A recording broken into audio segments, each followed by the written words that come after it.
Hey everyone, I'm Jason Gillette, and today I want to do a walkthrough tutorial of this new 13.2-inch touchscreen display debuted in 2025 on the Ford Bronco Sport. This is a Big Bend model, so these are the features that are going to come right out of the gate with this car. They've done a great job. I love the new software, giving it the Sync 4, which is much needed. Let's go through some of these options. So this is our home screen. Basically, this is going to be just kind of your basic information. You can see the home screen button. If ever I press this, it'll bring us back to this screen. Our clock, and if we press clock, actually brings us to clock settings, which are really awesome and easy to get to. We can then change everything from 24-hour mode to auto time updates. Nice and easy. Hit the home button again, we can get back to home. This is our radio stations. We can change the frequency rate here. Also, if we press on this, it becomes the whole screen. And then you can see we've got some presets down below. We can go into some sound settings where we can change things like the tone, whether we want the bass, the treble, that kind of stuff. Balance and fade, where we want the speakers positioned in the car, and they do a nice job being able to drag and drop your finger.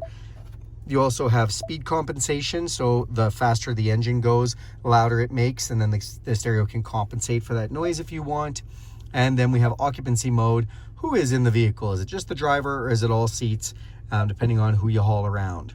Back out of sound settings, so we're back into the radio settings. We can direct tune from here. We can just play with the settings buttons here. If we hit sources, we can go into AM, FM, or satellite radio. Now, when you're in satellite radio, you have a whole bunch more options in here. We can save things to our favorite, whether we want to save the artist or the song if we want. We can go into manage any songs that we have set. We can turn on and off notifications. This is our setting button for satellite radio, where you can manage a bunch of things in here for blocking explicit content or seeing what you've history listened to, all that kind of stuff. This again brings us to the sound settings. So that looks like a little speaker, and that brings you to the sound settings. Browse, if we press browse, we're going to be able to go through the different topics: music, sports, talk radio, that kind of stuff.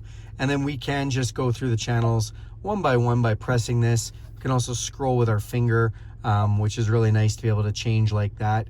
You can also pause if you just wanted to, like, hang on, I really love that song, but I had to talk to somebody. Paused it, and then you can resume where the song was. You can also sometimes speed up or back up the song to go to the last song or the song that's going to be playing next, depending on the radio station and what's going on. You can also hit the related button, and it'll show you related content, load that all up, or related shows. So these are different stations, but it'll also show you different shows available. So that's our satellite radio content. And then sources again. So if you have your phone connected or a Bluetooth audio device, like an iPad, you can listen to music off of your device. Now you can also, with the Sync 4, hook up wireless Apple CarPlay or Android Auto. And when we do that, this turns into your device. All your apps come up on here. If you want to use your maps from your phone, your iMaps, Apple Maps, Waze Maps, Google Maps, whatever you have on your phone, you want to listen to your podcast, your Spotify, your audiobooks, all that stuff comes up on here. It looks just like your phone. It's really cool. I love that integration with the smartphones. As you can see on this side, there's a little side screen when we're in here, so it's showing me my phone. I can also swipe up, and it'll show me a couple other things: fuel economy, or trip computer, and we can go to trip 1 or trip 2. So just neat that they've put that information in there. Let's go back to the home screen. So that was audio. If we pressed phone, I don't have a phone connected right now. And select it once it is found. But if we were to connect the phone, this is where we go and connect, and then the phone would show in there. This is your settings screen. So this one we're going to walk through. It's going to take a second. So satellite radio, again, we can go into the information. Gives us all that satellite radio info, just like that button did when we were in satellite radio. Clock does the same thing as touching the clock. So some of these are kind of redundant. Add phone does the same thing as adding phone. Sound does the same thing as sound. And then let's go down to general. So general, this is where you're going to set all of your settings for language, units of temperature, units of measurement, pressure. And I like that they've changed these, because some people like using metric for some things and imperial for others. You've maybe noticed that it's been beeping every time I hit the screen. You can turn that off. It'll tell you about the software system and the licensing, and you can actually send feedback. So this is kind of cool. Is any of these topics here you can actually go into, and you can say, this is what's happening with my vehicle. And if we go in, you can go to voicemail and you can hit submit, and it's going to get some information to include as part of your feedback, and it's going to send this to Ford. So really cool that it's given that information to be able to send back. I'm just going to go back into that general settings. So you can also do your main reset from here. Then we do have, I mentioned, sound, display. So when we press this, we can go to the comm screen, which you can also go to just by pressing this button. And when you do comm screen, it just gives you a clock. Press it again, it goes back. Brightness, well, we can adjust how bright it is, pretty simple. And mode, well, we can do a day, night, or an auto mode. Then backing out of here again, connectivity. This is for your connected features like Bluetooth. It also does have Wi-Fi capabilities. This can actually get its own data plan, this vehicle. You can connect up to 10 devices. It does cost money as a subscription through Ford, and you do that all through your Ford app on your phone. If we go into Wi-Fi, so if you're subscribed through Ford's Wi-Fi system, you'll have it automatically, or you can actually hook up to a local network. So if you're outside of a Starbucks or something, or your own home, you can pick up the available networks, and you can just see right there, those are the networks in this area.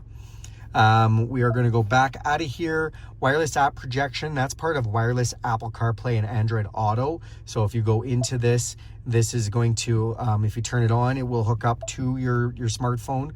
And it has you do that. There's a prompt for that when you first hook up your phone, so you don't need to go into this menu. Connected vehicle features, when you go into this is telematics, so those are turned on. So that's sending information to Ford. Some people don't like Big Brother spying on them, but most people love it, because if you get a check engine light or something like that on, it's going to push the information through. Your dealer can maybe look at it so that you don't have to go into the dealership, or they can at least give you some advice. It's also going to show you some other things for privacy. You can share your vehicle analytics if you want. So, and again, some of this you might think is Big Brother, but often it really helps with the manufacturer making sure your vehicle is functioning properly. You can turn on Ford Assistant or the satellite radio XM with 360L. If you don't know what these do, if you just press this little I button, it tells you exactly what that does. So pretty cool. Let's back out of connectivity. Vehicle. This is the one that you're going to go in, and this is where a lot of your basic vehicle settings are. So the vehicle comes standard with a 30-minute max idle. What does that mean? That means that if after 30 minutes, it's going to shut itself off, so you don't just smoke people out with your exhaust, burn extra fuel, whatever. However, if it's really hot or really cold and you need it to idle longer, that's where you turn that function off. Rear occupant alert. This is every time you get out, does it tell you to check the back seat? Especially if you've had the back door open, it will do this, but you can turn that off, or you can say you've got a child seat installed. When it alerts you, you can just get an alert on your display, or it can give you a little honk of your horn too. So you can set all those. Onboard modem serial number, remote start setup. Is the remote start turned on? The climate control, is it last settings or set to automatically with the thermostat? Seats, are they automatic or are they off? When you get in, do you want your heated seats to come on if they need to? And then how long does it go for? You can program it to go for 15, 10, or 5. And fun fact, you can actually add more time once it's already started through your Ford app on your phone. You can add more runtime if you want. So that's great. So that's our remote start features. Oh. Get out of here. Wipers, I was actually just in that menu. So courtesy wipe, this is kind of cool. Basically, it'll provide an extra courtesy wipe a few seconds after the initial wipe. Rain sensing, is that turned on? And then wiper on in reverse. So when you go to back up, if you turn that on, right as soon as you back up, it'll just give a quick wipe before you back up. Lighting, you can go into your lighting. So this has the auto high beam function, and it's turned on right now. And then auto lamp delay. This is how long you have to walk into your house or wherever before your lights turn off. You got a really long driveway, you can do 120 seconds. That's a minute or 2 minutes. That's pretty awesome. Scrolling down, we have locks. So this is the one where auto unlock. So when you put it in park, will it just automatically unlock? Mist chirp. We go into the information. So it's going to let the vehicle chirp or beep twice if the door, trunk, or lift gate are not closed properly when you lock the vehicle. Switch inhibit. We have that turned on. It prevents the vehicle from being unlocked from the inside of the vehicle. So this is obviously if you're leaving maybe like your dog or something in your vehicle and you lock it from the outside, do you want to make sure your animal can't just accidentally press the lock button So depending if you have somebody inside that you don't want to get out, that's how you turn the locks off. Audible feedback, if we go into this, allows your vehicle to chirp or beep twice if you lock the vehicle with your fob. And then remote unlock all doors, or we can pick just the driver's door. So nice safety feature, big cities. If you are, unlocking your door with your remote, do you want just the driver's door, or do you want all your doors, depending on where you live and your senses of security? Intelligent access, this is your door handles. So what that means is when you put your hand in your door handles, it will automatically unlock, or you can turn that off so it doesn't do that. So back out of that, that's your vehicle settings, basically kind of the general vehicle settings. Then if we scroll over, we've got a few others. Vehicle hotspot. So again, if you have a Wi-Fi connection, you see it says 5G there, Wi-Fi connection for your vehicle, you can manage your data, manage your devices, manage your settings, all from in here. Then we've got 911 assist, and this is basically when the vehicle feels like there's been an accident, something happens, is it called 911? All right, guys, we just had a little storage issue on our recording device, so let's continue. Okay, so we just talked about 911 assist. Now, mobile apps, if you go into mobile apps, this is going to show you whether your Android Auto is done through wireless or with the cord. And then again, we don't have any apps connected right now, but if we had Apple CarPlay or Android Auto, you'd be able to go in and turn those on or shut those off. Software updates. So this is a good one. You can turn on automatic updates. So these are updates while the vehicle's sitting, while the vehicle's being driven. It does all kinds of updates, just like your phone. If you don't like that, you can turn those off. If you are going on a long trip, and you're gonna leave your vehicle sit for a long time, might not be a bad idea to turn those off, just because it does drain the battery a bit. And you can set a recurring schedule if you want. So on certain days, you can custom a schedule for updates, which is cool. And then it'll give you update details when it has updates available. It'll also do this in your app. So some of that information is available at two different places. Then you have Ford Assistant. So Ford Assistant, we have a voice recognition button on the steering wheel, so you can have it listen for a wake word. You can go into advanced mode. There's phone confirmation and voice lists and command help, and you can really play around with all this. Again, if you hit the eye, it'll tell you what everything does. But the Ford Assistant, this is all your voice recognition to be able to control and let the vehicle, you can tell it to dial a phone number or change a radio station or do all kinds of really fun stuff. So all right, you guys, that is a pretty good walkthrough of the commands that are under your settings. Now, if we go into features, this is where we're going to find owner's manual. So you have a full digital owner's manual in here. Really cool that it has this digital owner's manual. It's like your own personal Google in your car. It has a ton of information, so it does take about 10 seconds to load. But then once we're loaded up, you can actually look at videos, bookmarks, visual search, and categories. So I love this, that we can just go in, we can kind of Google search with a keyboard for what we're looking for. Oh, I'm curious about my seat belt or my seat. We can just turn this off and it'll give you a bunch of stuff. Again, we can do some visual things, like we go through and we go, okay, yeah, tell me about the tire. Okay, changing a flat tire. This is what we're going to tell you. So just a lot of information in there with your owner's manual. Towing. So if you have a hitch hooked up, or if you're going to get a hitch put on, there is a connection checklist you can go through where it basically tells you how to hook up the trailer, which is really neat.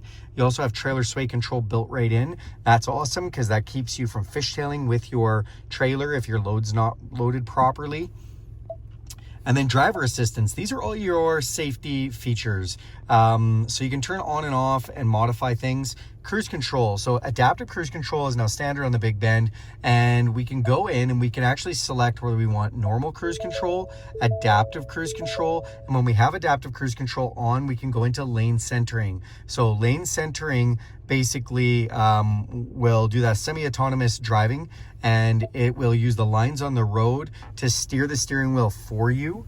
And you can take your hands off the wheel for a few seconds. It does ask you to keep them back on just to make sure you haven't fall asleep. It wants some haptic feedback. So pretty cool. It does self-driving or a semi-autonomous self-driving. Lane keeping system, when we press this, we can go to the mode, and then we can decide whether we want it to make a sound and push us in our lane, just push us in our lane, or just make a sound. And then we can also go to the intensity. We can go high, normal, or low, depending on how we feel like it's working. We can back out of this, and we can go into the pre-collision assist. So it has auto emergency braking. Also has evasive steering assist. That means if it thinks you're going to hit something, it'll actually lighten the steering up so you can really quickly get around it. And the alert sensitivity, if you find it's always telling you you're going to crash into somebody or braking for you, you can turn that down. Or transversely, if it doesn't do it enough, you can turn it up. So back out of there. Then you have rear camera delay. If you like your camera to stay on while you're going forward for a second, you can turn that on. So after you're backing up and you start going forward, the backup camera stays on for a second. Blind spot system on or off. Cross traffic system. So when you're backing up, if somebody's coming from the side, does it give you a warning? And that's turned on.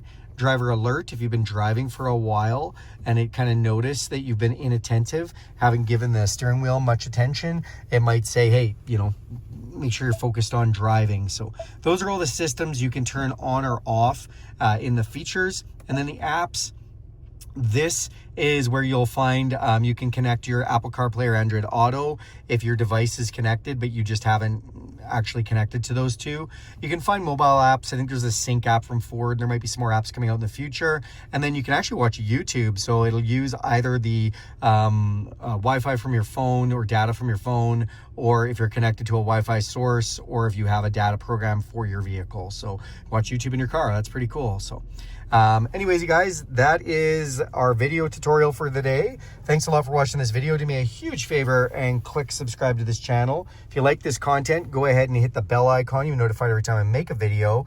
And if you like this video in specific, give it a big thumbs up. Also, if you have any questions or anything, throw that in the comments section. If you want to see any other content, I'm happy to make that for you. Thanks, and have a great day.